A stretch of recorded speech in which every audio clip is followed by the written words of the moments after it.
Hello, नमस्कार. मी सविता. सविताज लाईफस्टाईलमध्ये तुमचं अगदी मनापासून स्वागत आहे. आणि तुम्हा सर्वांना श्री स्वामी समर्थ. आज आहे 30 मार्च 2025. वार आहे रविवार. आणि सगळ्यात महत्त्वाचं म्हणजे आज आहे गुढीपाडवा. तर सगळ्यात आधी तुम्हा सर्वांना गुढीपाडव्याच्या खूप खूप शुभेच्छा. हिंदूंचा वर्षारंभाचा दिवस म्हणजे वर्ष प्रतिपदा अर्थात गुढीपाडवा. गुढीपाडव्याच्या दिवशी सूर्योदयानंतर लगेचच गुढीचे पूजन करून गुढी उभारायची आहे असे शास्त्रात सांगितलेले आहे. त्यामुळे माझी पहाटेच सुरुवात झालेली आहे. सगळं काही आवरून घेऊन आपल्याला दिवस उगवायला गुढी उभी करायची आहे. त्यामुळे मी काय केलंय, बरोबर 4:30ला उठले आणि 4:30ला बरोबर कामाला सुरुवात झाली. सगळ्यात आधी उठून बाहेरचं सगळं धुवून घेतलं आणि त्यानंतर मग घरातलं पण झाडून पुसून सगळं काही क्लीन करून घेतलं.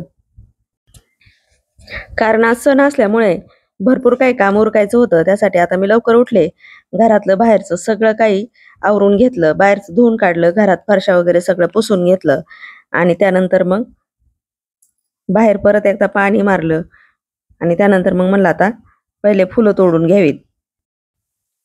तर पाहता इथे मी बाहेर जास्वंदी आहे, त्या जास्वंदीचे फुलं तोडून घेत आहेत. जास्त आज फुलं नव्हते, फुलं जरा कमीच होते, त्यामुळे ते बाहेर जास्वंदीचे फुलं तोडले आणि आतमध्ये पण गुलाबाचे फुलं होते ते पण तोडून घेतले. कारण आज फुलं भरपूर लागणार होती. विकत पण आणलेली होती फुलं कालच, परंतु आता कसं जेवढे आपल्या झाडाला आहेत तेवढे मी काढून घेतले. कारण आज गुढीची पूजा, देवपूजा, उंबरा पूजन, तुळशीची पूजा, आपल्या गॅसची पूजा, अशा सगळ्या काही पूजा होत्या. त्याच्यामुळे भरपूर काही फुलं लागणार होते. आता मी सगळी काही फुलं तोडून घेतले आणि म्हटलं सगळ्यात आधी आपली तुळशीची पूजा करून घ्यावी आणि दिवाबत्ती करून घ्यावी.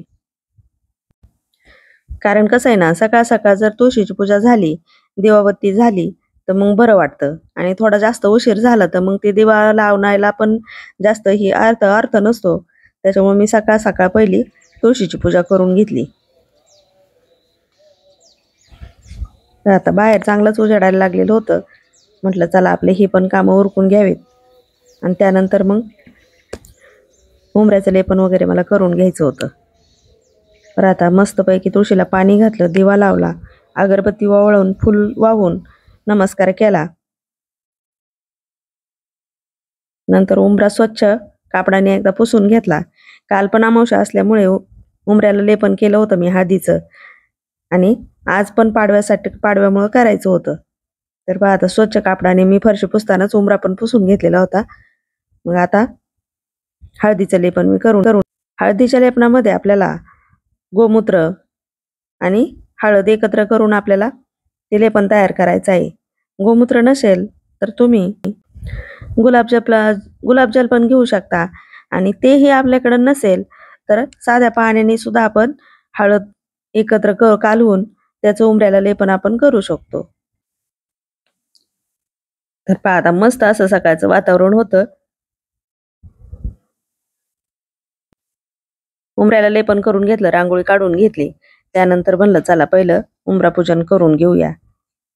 उंबऱ्याला स्वस्तिक काढून घेतलं, हळदी कुंकू वाहून अगरबत्ती दिवा सगळं काही लावलं आणि उंबऱ्याचं पण दर्शन घेतलं.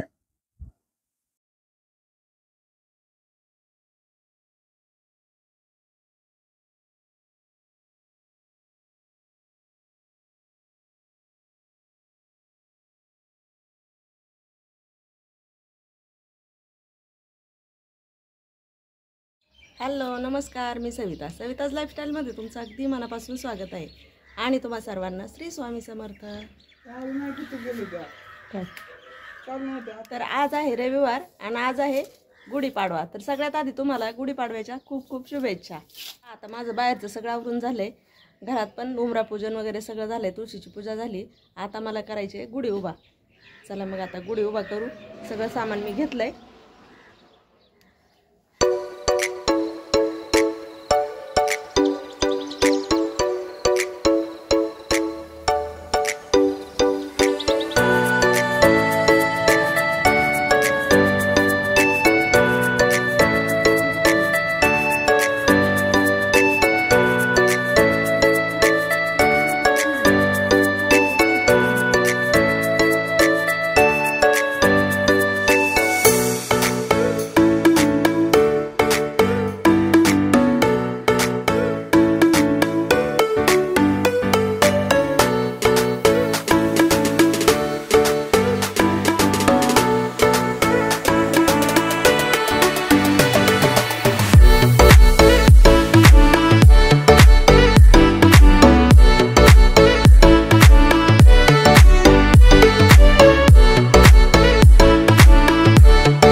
तर पहा मस्त अशी आमची गुढी उभा राहिली आहे.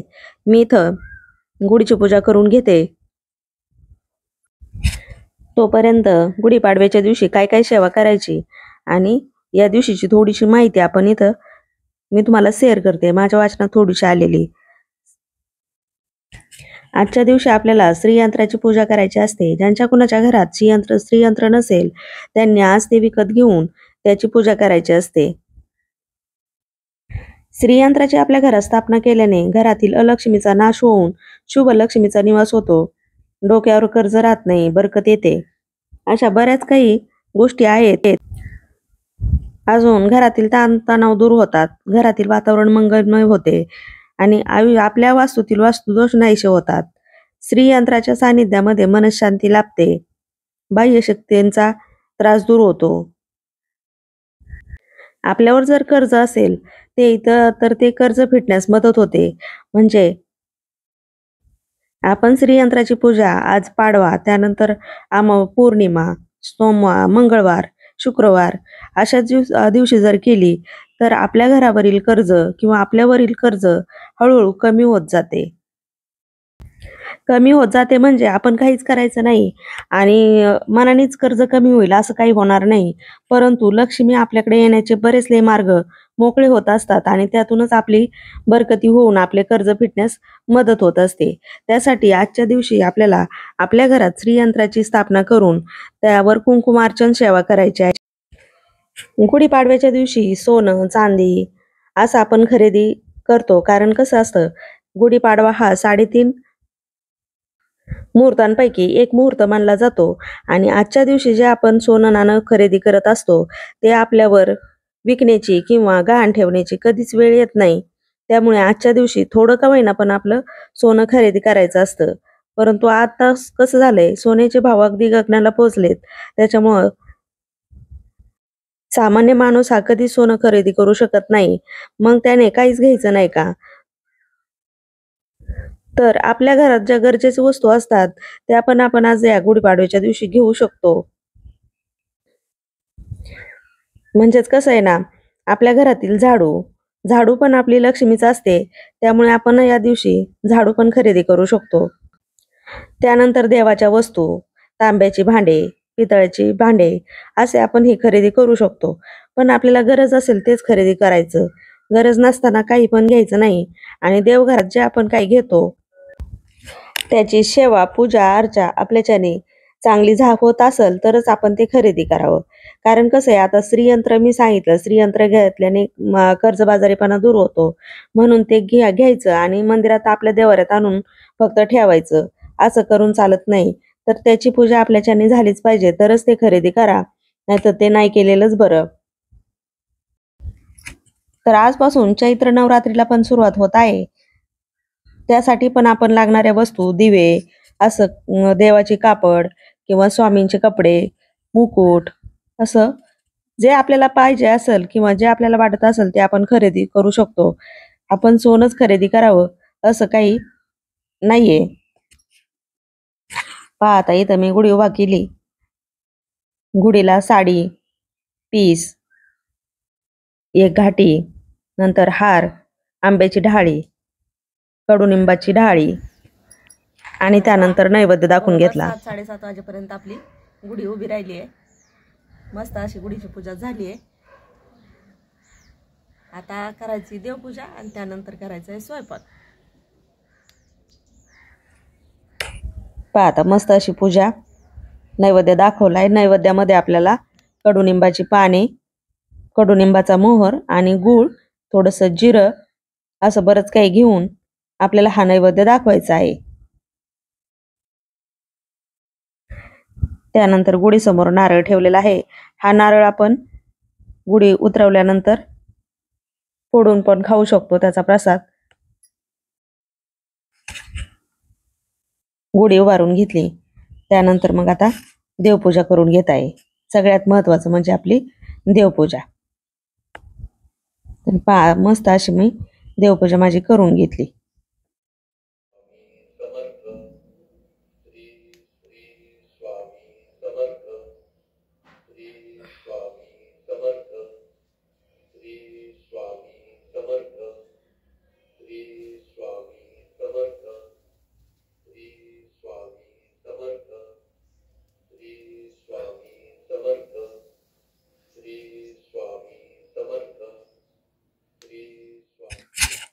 आणि आता करायची आपल्याला आपल्या गॅसची पूजा. पहा आता रात्री किचन वाटा स्वच्छ केलेलाच होता, परंतु सकाळी उठल्यावर पण एक हात मारला म्हणजे कसं किडा मुंगी काही पण फिरलेलं असतं किचन वाट्यावरती, म्हणून सकाळ सकाळी एक हात मारून घ्यायचा आणि त्याच्यानंतर मग गॅसची मी पूजा करून घेत आहे. पहा आता इथं पूजेमध्ये मी दिवा आणलाय, हळदी कुंकू आणले, फुलं आणले. आता सगळ्यात आधी स्वस्तिक काढून घ्यायचं. स्वस्तिकला हळदी कुंकू वाहून घ्यायचं. त्यानंतर आपल्या गॅसला पण हळदी कुंकू वाहून घ्यायचं. फुल अर्पण करायचं आणि आरती ओवाळून घ्यायची. गॅसचं पण आपलं दर्शन घ्यायचं, कारण त्याच्यावरच आपण जेवण वगैरे आपलं सगळं बनवत असतो. म्हणजे ही पण आपली एक लक्ष्मीच आहे, त्याच्यामुळे तिची पूजा करणं हे आपलं कामच आहे. तर पहा आता पूजेचं जेवढं होतं तेवढं सगळं काही आवरलं. आता राहिलाय स्वयंपाक. तर आता पटपट स्वयंपाक करून घेते आणि मग नैवेद्य दाखवूया. तर आता स्वयंपाकामध्ये मी काही पुरणपोळी नाही बनवणार. मी आता श्रीखंड पुरी बनवणार आहे. श्रीखंड आयताच आणणार आहे, फक्त पुरी बनवणार. वरण भात पुरी भाजी असं बनवूया. साधं आणि सोपंच बनवते. आता सगळ्यात आधी कुकर लावून घेते.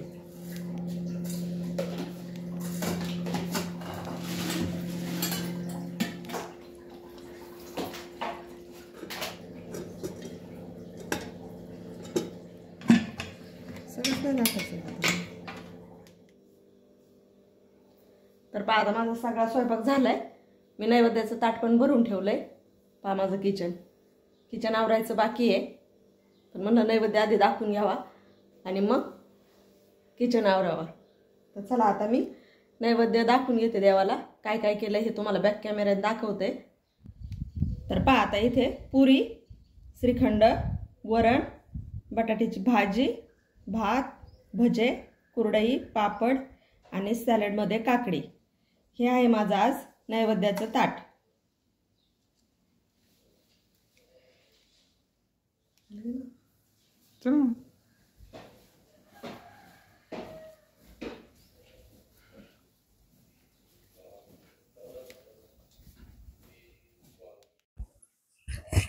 तर सगळा स्वयंपाक झाला. त्याच्यानंतर मग आता म्हटलं नैवेद्य दाखवून घ्यावे. सगळ्यात आधी मी देवघरात नैवेद्य दाखवून घेतला. म्हणजे आपल्या स्वामींना, देवांना सगळ्यांना नैवेद्य दाखवून घेतला. त्यानंतर आता गुढीला नैवेद्य दाखवायचा आहे. मी आज काही पुरणपोळीचा स्वयंपाक केला नाही, कारण आपल्या घरातील एखादा माणूस जरी पुरणपोळी खाणार नसेल किंवा सणाच्या दिवशी त्याला जर चपाती भाजी खावी लागत असेल, तर मग आपल्याला असं वाटतं की आपण पण नको करूयात. त्यासाठी मग मी काय केलं, माझ्या साहेबांना तेलकट वगैरे काही खायचं नव्हतं. त्यासाठी मग मी असं साधं सिंपलमध्येच बनवलं. बबलूसाठी पुऱ्या बनवल्या. म्हटलं देवाला पण नैवेद्य होईल आणि तो पण खाईल. आणि मग बाकीच्या आमच्यासाठी आम्ही चपात्या बनवून खाल्ल्या. त्या असं मस्त असं मी गुढीला नैवेद्य दाखवून घेतला. परत एकदा गुढीचं दर्शन घेतलं. आणि आता ही गुढी आपल्याला दुपारी 12 नंतर उतरवायची असते. कोणी 12 नंतर उतरवतं, कोणी 4 नंतर उतरवतं. आपल्या जे प्रथेप्रमाणे आपल्याला ही गुढी खाली उतरवायची असते. आता आमच्याकडे ही गुढी 4 वाजता खाली उतरवतात, म्हणजे उतरता पहार असं म्हणतात त्याला. तर आता मी पण 4 वाजताच गुढी खाली घेणार आहे. तर पहा आता नैवेद्य वगैरे आपलं सगळं दाखवून झालंय. आता यांना दोघांना जेवायला जायचं. मी पण जेवणार आहे. चला तर मग आता इथेच मी व्हिडिओचा एंड करते. व्हिडिओ आवडला तर लाईक करा, शेअर करा, सबस्क्राईब करा. भेटूया अशाच एका नवीन व्हिडिओमध्ये. तोपर्यंत धन्यवाद. श्री स्वामी समर्थ.